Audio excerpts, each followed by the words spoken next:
શ્રીમતી રમીલાબેન બેચારભાઈ બારા। ધન્યવાદ માન્ય સભાપતિજી। માન્ય સભાપતિજી, સતત ત્રીજી વાર દેશના વડાપ્રધાન પદે માન્ય મોદી સાહેબને બેસવા બદલ, પ્રજાનો જનમત મળવા બદલ આપના માધ્યમથી હું વંદન કરું છું, અભિનંદન આપું છું।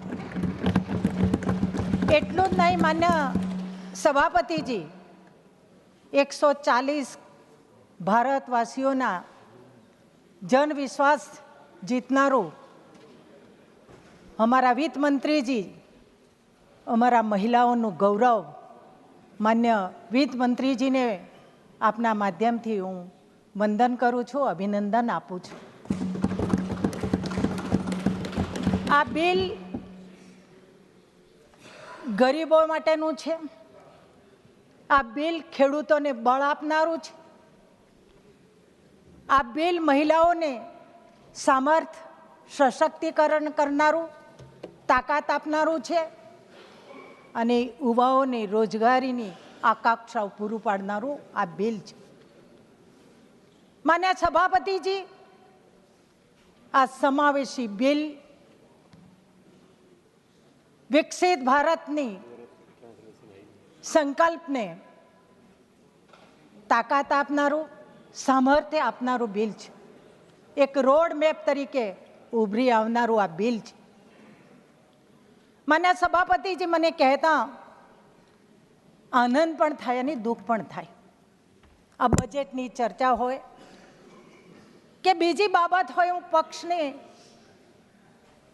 માન્ય સાંસદોને અને વિપક્ષના લોકોને પણ સાંભળતી હતી, પરંતુ આ સમાવેશી બિલ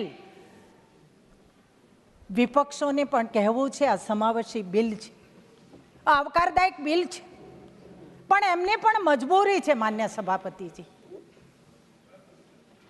ટીકા ટિપ્પણી સાથે એ પણ મનમાં કહે છે કે આ બિલ સારું છે, આ દિશા આપનારું બિલ છે, દશા બદલનારું બિલ છે, આ અવસર આપનારું બિલ છે, દેશવાસીઓને તસવીર અને તકદીર બદલનારું બિલ છે। માન્ય સભાપતિજી, હમણાં અમારા ખેડૂતોની વાત કરું, મોદી સરકાર ખેડૂતો માટે કેટલી સમર્પિત છે, ખેડૂતોના કલ્યાણ માટે કેટલી ચિંતા અને ચિંતિત છે। ગુજરાતના મુખ્યમંત્રી તરીકે નરેન્દ્રભાઈ જ્યારે સત્તા સ્થાને હતા ત્યારે હું ખેડૂતોના હિતની વાત કરીશ, ત્યારે એમણે જોયું કે ખેડૂતો ખેતી છોડીને શહેર તરફ દોટ મૂકી રહ્યા છે, ખેતીને બિચારી બાપડી અને એક લાચારી અનુભવતા હતા અને મોદીજીએ ગુજરાતના મુખ્યમંત્રી હોતે હુએ સંકલ્પ કર્યો કે મારે ખેડૂતોને બે પાંદડે કરવા છે, એમની આવક ડબલ કરવી છે। માન્ય સભાપતિજી કહેતા મને આનંદ થાય છે, એમણે કૃષિ વૈજ્ઞાનિકોના માધ્યમથી લેબ ટુ લેન્ડ, જે વૈજ્ઞાનિકો લેબોરેટરીમાં પ્રયોગ કરતા હતા એ તમામ વૈજ્ઞાનિકોને કૃષિ રથના માધ્યમથી ખેડૂતોના ખેતર સુધી લઈ ગયા અને ખેડૂતોની જમીન કેવી છે, એને ખાતર કેવું જોઈએ છે, પાણી કેટલું જોઈએ છે, કઈ ટાઈપનું બિયારણ જોઈએ છે, અને એ વખતે જે કોંગ્રેસના શાસન વખતે જે ખેડૂતોની આમદની 9,000 કરોડ હતી, તે આ મોદીજીના પ્રયત્નો, માર્ગદર્શન, કૃષિ મહોત્સવનો રથ અને એના કારણે 1 લાખ કરોડ ઉત્પાદન, 10 ગણું ઉત્પાદન વધ્યું। અને એ જ મોદી સાહેબ જ્યારે દેશના વડાપ્રધાન બને ત્યારે ખેડૂતો માટે શું ના કરે। અને આજે મને કહેતા આનંદ થાય છે, અમારા વિત્ત મંત્રી સાહેબા પણ બેઠા જ ખેડૂતોના કલ્યાણની વાત કરી છે. કિસાન સન્માન નિધિ ન માગે આપવામાં આવી રહી છે. એક ગરીબ ખેડૂતને પૂછવામાં આવે કે તારા ખિસ્સામાં જ્યારે 2000 રૂપિયા આવે, એક દીકરો બાપને ના આપે, પણ દેશનો વડાપ્રધાન એક દીકરો બનીને જ્યારે ખેડૂતના બેંકમાં દર 4 મહિને 2000 રૂપિયા નાખે. માન્ય સભાપતિજી, ખેડૂતની વેદના આપ પૂછો ત્યારે ખબર પડે કે આ 2000 રૂપિયા. વિપક્ષ તો ચૂંટણીમાં કહેતા ગયા અમને જીતાડો, 1 ઓગસ્ટથી ખટાખટ તમારા બેંકમાં અમે 8500 રૂપિયા નાખીશું. મને સભાપતિજી, હું તો રોજ મારા બેંકનું ખાતું જોઉં છું. હું રોજ મારા બેંકના એકાઉન્ટ ચેક કરું છું કે મારા ખાતામાં ક્યારે ખટાખટ પડે. દેશની મહિલાઓ રાહ જુએ છે, ગરીબો રાહ જુએ છે. આ ખોખલા વચનો આપીને ગરીબોની છેતરનારી કોંગ્રેસની સરકાર, મિત્રો, આ ભૂતકાળ ભૂલી શકાય એવું નથી. કોકને તમે ક્યારેક એને મૂર્ખ બનાવી શકો, સોરી, એને તમે છેતરી શકો, પણ કાયમ માટે છેતરી નથી શકાતા. પણ દેશના વડાપ્રધાન મોદીજી ગરીબોના બેલી બનીને, કિસાનોના તારણહાર બનીને આજે કામ કરી રહ્યા છે. અને એટલા માટે હું ગ્રામ્ય સ્તરમાંથી આવું છું. આ ગામડાને બેઠું કરવાનું મોદી સાહેબે એક સંકલ્પ કર્યો છે. અને એટલા માટે નાના ખેડૂતોને, શ્રીમાન ખેડૂતોને, જે લોકો સામાન્ય મોટું અનાજ પકવે છે, મકાઈ, બાજરો, જુવાર, જે ગ્રામ્ય સ્તર પર લોકો ખાય છે, અને એ નાના ખેડૂતોના આજ વિશ્વના સ્તર પર મૂકવાનું જો કોઈ કામ કર્યું હોય મિલેટ્સના રૂપે, તો મોદી સરકારે કર્યું છે. આજે હોટલોમાં ડિમાન્ડ વધી રહી છે. માન્ય સભાપતિજી, અહીંયા મોદી સરકાર ખેડૂતોને બમણે આવક કેવી રીતે થાય, ખેડૂતની આર્થિક સ્થિતિમાં વધારો કેવી રીતે થાય, સુખાકારી કેવી રીતે થાય, એના સતત પ્રયત્નો આ બજેટની અંદર, આ બિલની અંદર પણ આ જોગવાઈ કરવામાં આવી છે. પ્રાકૃતિક ખેતી ઉપર ભાર મૂકવામાં આવ્યો છે. કિસાનો પ્રાકૃતિક ખેતી તરફ વળે અને દેશભરના 1 કરોડ ખેડૂતોને પ્રાકૃતિક ખેડૂતોને તાલીમ આપવાનો, સહાયતા આપવાની જોગવાઈ પણ આ બિલની અંદર કરવામાં આવી છે. એટલું જ નહીં, પ્રાકૃતિક ખેતીનો માર્ગદર્શન મળે અને એટલા માટે જૈવિક ખેતી ઉપર ભાર મૂકીને ખેડૂતોને એની તાલીમ આપવા માટે, એનું માર્ગદર્શન આપવા માટે, એના લગતા બિયારણોને વસ્તુ પૂરી પાડવા માટે 10,000 એના કેન્દ્રોની સ્થાપના કરવાની પણ જોગવાઈ આ બિલની અંદર કરવામાં આવી છે. માન્ય સભાપતિજી, એટલું જ નહીં, માન્ય અધ્યક્ષશ્રી, ગામડાના નાના ખેડૂતો તેલીબિયા પકવે છે, સરસો પકવે છે. આપ તો રાજસ્થાનમાંથી આવો છો, ટ્રાઇબલ એરિયાની નજીક પણ આપ રહો છો. ત્યાં સરસો, મગફળી, સોયાબીન, આ બધું જે પકવે છે, મગફળી, એનું કાચું તેલ પણ કાઢે છે. અને એ સરસો તેલીબિયા પકવનારા આત્મનિર્ભર કેવી રીતે બને એની નીતિની જોગવાઈ પણ આ બિલની અંદર કરવામાં આવી છે. માન્ય સભાપતિજી, એટલું જ નહીં, માન્ય અધ્યક્ષશ્રી, ખેતીની સાથે પશુપાલન, મત્સ્ય ઉદ્યોગને પણ જોડવામાં આવ્યો છે.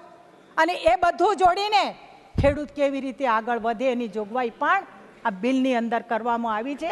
એવી એની બજેટરી જોગવાઈ પણ કરવામાં આવી છે. ખેડૂત ખેતીના સાથે પશુપાલન કરે, શાકભાજી પકવે અને એ શાકભાજી પોતાના ઘર વપરાશમાં તો વાપરે અને બીજું યોગ્ય જગ્યાએ એ વેચી શકે એવી માર્કેટની વ્યવસ્થા કરવાની જોગવાઈ પણ આ બિલની અંદર કરવામાં આવી છે. માન્ય અધ્યક્ષશ્રી, બીજો પાયો છે આ બજેટનું, બીજી જોગવાઈ છે ગરીબ. મિત્રો, ગરીબ, માન્ય સભાપતિજી, ગરીબને માટેના ઘણા બધા સૂત્રમાં આપવામાં આવ્યા, એના બુગેરો ફૂટવામાં આવ્યા.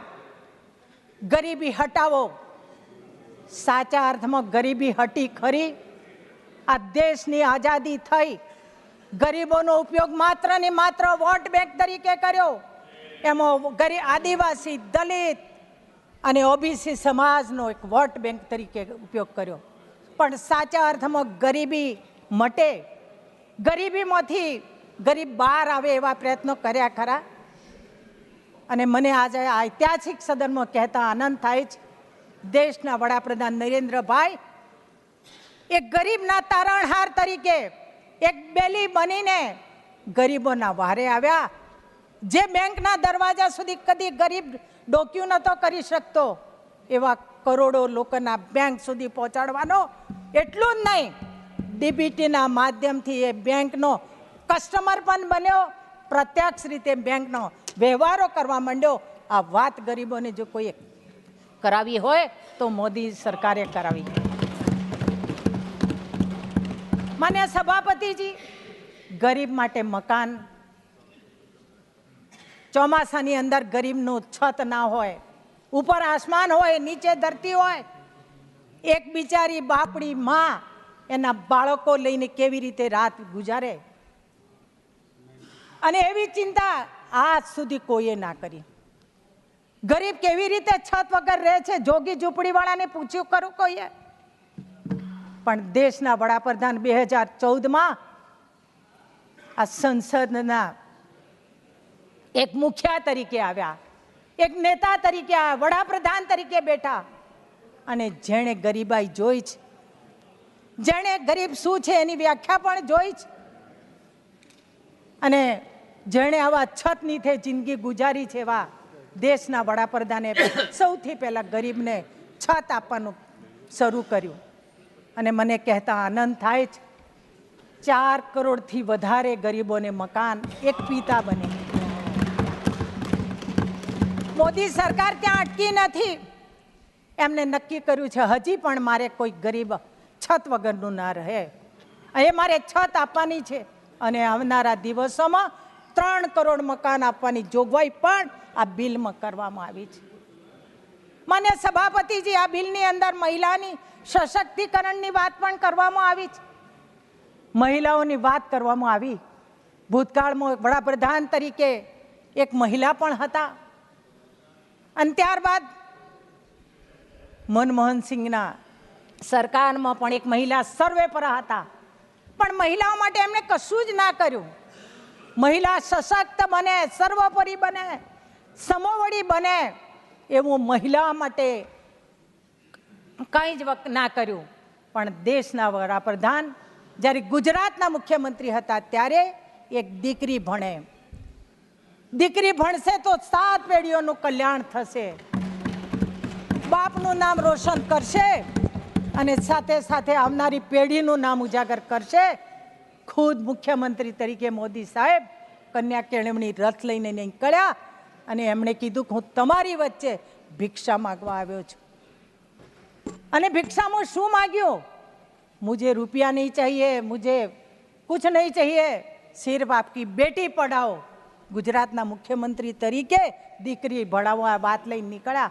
અને મને આજે કહેતા આનંદ થાય, તમામ સુવિધાઓ પૂરી પાડી, વિદ્યાલક્ષ્મી બોન્ડ આપ્યો, સાયકલો આપી, અનાજ આપ્યું, ગમે તેમ કરીને દીકરી ભણાવવા કર્યો.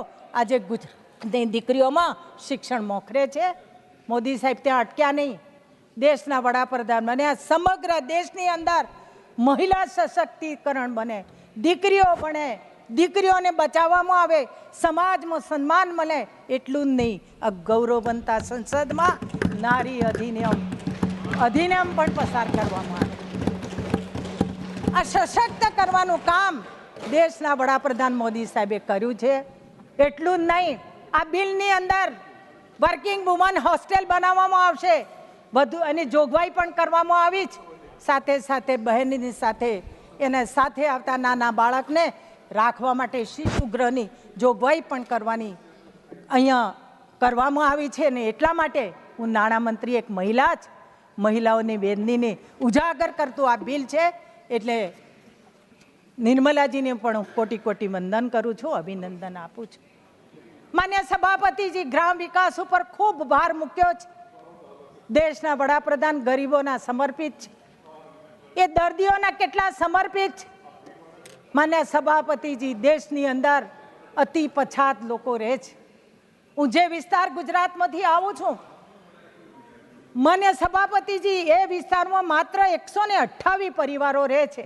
એ બિછડા સમાજના, અવિકસિત સમાજના, આખા દેશભરની આવી નાની નાની પરિવારોના સમૂહ એકત્રિત કરીને દેશના વડાપ્રધાને પીએમ જન મન યોજના 24,000 કરોડની અમલમાં મૂકીને આજે એ ગરીબ લોકો અન્ય સમાજનો હરોળમાં આવે એ માટે પ્રયત્ન કરી રહ્યા છે. મને સભાપતિજી, આકાંક્ષી જિલ્લા, આ દેશ આઝાદ થયો ત્યારથી એવા 112 જિલ્લાઓ અવિકસિત હતા, એમનો સર્વાંગી વિકાસ નહોતો થયો. આ સર્વાંગી વિકાસ કરવો હોય અને વિકસિત ભારત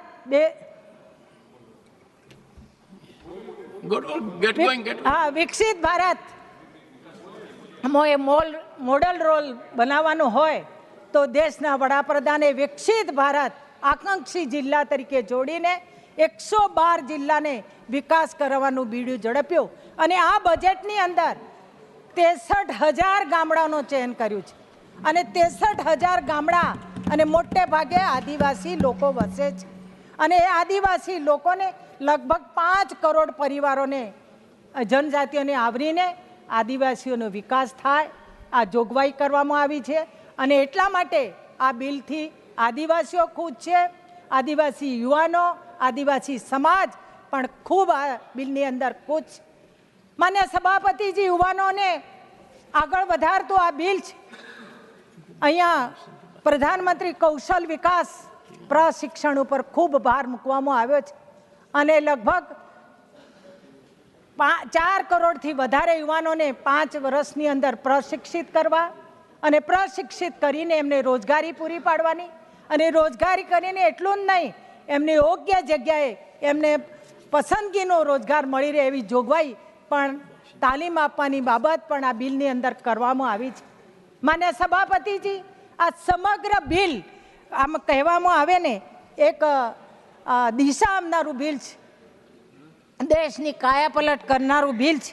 અને એટલા માટે માન્ય સભાપતિજી, હું આપ સૌને વિનંતી કરું છું, આપના માધ્યમથી વિપક્ષી લોકોને, કે આ જ્યારે ગરીબોને તારણહાર કરનારું બિલ છે, યુવાનોની દિશા આપનારું બિલ છે, સર્વાંગી વિકાસ કરનારું બિલ છે, ત્યારે આવો આપણે સૌ મતમતાંતર ભૂલીને આપણને જે સુવર્ણ તક ઐતિહાસિક સદનમાં મળ્યો છે, ન ભૂતો ન ભવિષ્યથી આ જે મોકો મળ્યો છે, અને સુવર્ણ મોકાનો આપણે ઉપયોગ કરીએ અને નરેન્દ્રભાઈ આ વિકસિત ભારતના જે હકીકતલક્ષી જે રોડ મેપ લઈને ચાલી રહ્યા છે, આપણે બધા જ સાથે રહીને એમને આગળ વધારીએ. ધન્યવાદ. માન્ય સભાપતિ.